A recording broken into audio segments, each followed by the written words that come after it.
Assalamualaikum warahmatullahi wabarakatuh.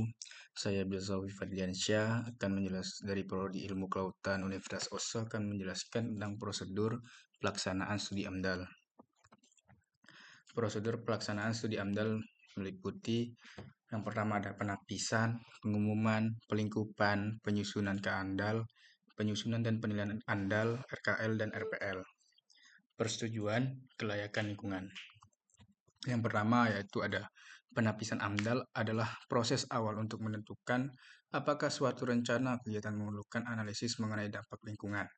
Penapisan ini dilakukan untuk menyaring proyek yang berpotensi berdampak besar pada lingkungan.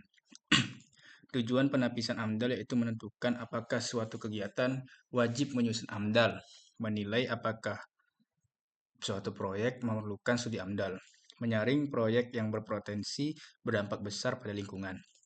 Cara melakukan penapisan AMDAL menggunakan daftar positif yang ditentukan dalam Keputusan Menteri Negara Lingkungan Hidup. Yang kedua, menggunakan sistem informasi AMDALNet yang diluncurkan oleh Kementerian Lingkungan Hidup dan Kehutanan. Yang ketiga, menggunakan USS RBA.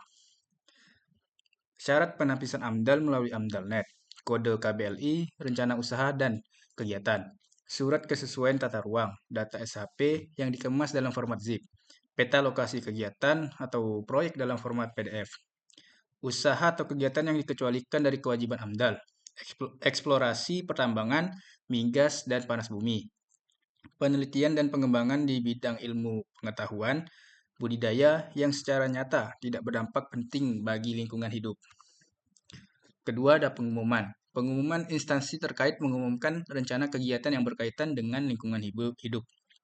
Di dalam pengumuman AMDAL ini ada nama pelaku usaha, alamat pelaku usaha, rencana kegiatan, zonasi, luas lahan, lokasi rencana kegiatan, potensi dampak positif yang ditimbulkan, dan potensi dampak negatif yang ditimbulkan. Konsep pengendalian dampak lingkungan. Yang ketiga ada pelingkupan. Pelingkupan AMDAL proses untuk menetapkan dampak penting suatu proyek terhadap lingkungan. Pelingkupan juga disebut sebagai scoping. Tujuan pelingkupan AMDAL untuk menetapkan batas wilayah studi, mengidentifikasi dampak penting terhadap lingkungan, menetapkan tingkat kedalaman studi, menetapkan lingkup studi, menelaah kegiatan lain yang terkait dengan rencana kegiatan yang dikaji. Pelingkupan AMDAL dilakukan dalam rangka pengajuan AMDAL. Pada tahap ini, dilakukan penilaian awal untuk menentukan apakah suatu proyek atau kegiatan memerlukan analisis dampak lingkungan lebih lanjut melalui studi AMDAL atau tidak. Warga masyarakat yang berkepentingan dapat menyampaikan saran, pendapat, dan tanggapannya kepada instansi yang bertanggung jawab atau pemrakarsa. Selain pelingkupan, ada juga proses penapisan AMDAL. Penapisan AMDAL ini merupakan proses untuk menentukan apakah suatu rencana kegiatan wajib menyusun AMDAL atau tidak. Penyusunan ke AMDAL. Kerangka acuan analisis dampak lingkungan hidup ke AMDAL. Dokumen yang menjadi pedoman awal dalam menyusun analisis dampak lingkungan. AMDAL ini berisi informasi mengenai rencana usaha, lokasi rencana, dan hasil pelibatan masyarakat. Isi dari AMDAL meliputi identitas penanggung jawab usaha, deskripsi rencana usaha, lokasi rencana usaha, hasil pelibatan masyarakat, informasi kegiatan lain sekitar lokasi rencana kegiatan.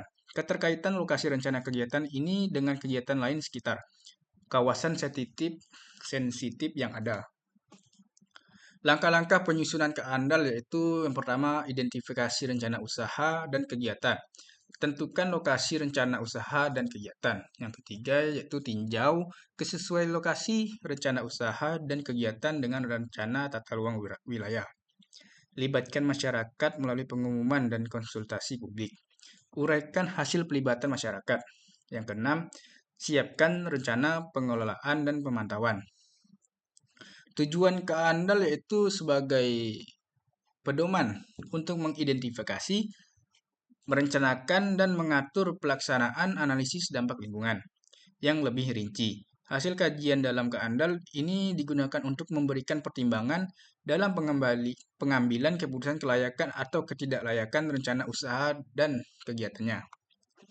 Yang kelima yaitu penyusunan dan penilaian AMDAL RKL, dan RPL. Penyusunan dan penilaian dokumen AMDAL, RKL, dan RPL dilakukan oleh Pemrakarsa dan Komisi Penilai AMDAL. Penyusunan Pemrakarsa menyusun dokumen AMDAL, RKL, dan RPL berdasarkan kerangka acuan yang sudah disetujui. Yang kedua ada draft dokumen AMDAL, RKL, dan RPL. Diajukan kepada menteri, gubernur, atau bupati maupun wali kota. Yang ketiga, dokumen AMDAL ini RKL dan RPL diperbaiki jika diperlukan berdasarkan hasil penilaian Komisi Penilai AMDAL. 6. Persetujuan kelayakan lingkungan.